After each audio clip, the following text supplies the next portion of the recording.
Barrett, Bear, Blanco, Burnett, Comau, Edwards, Gillespie, Hayes, Kendall, Kerr, Kinney, Leno, Medina, Real, Travis, Uvalde, Valverde, and Williamson. When, from late Wednesday night through late Thursday night. Impacts. Excessive runoff may result in flooding of rivers, creeks, streams, and other low-lying and flood-prone locations. Creeks and streams may rise out of their banks. Flooding may occur in poor drainage and urban areas. Low water crossings may be flooded.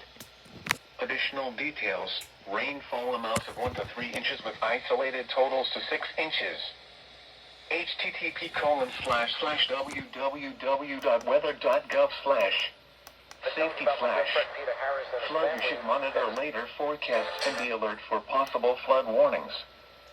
Those living in areas prone to flooding should be prepared to take action should flooding develop.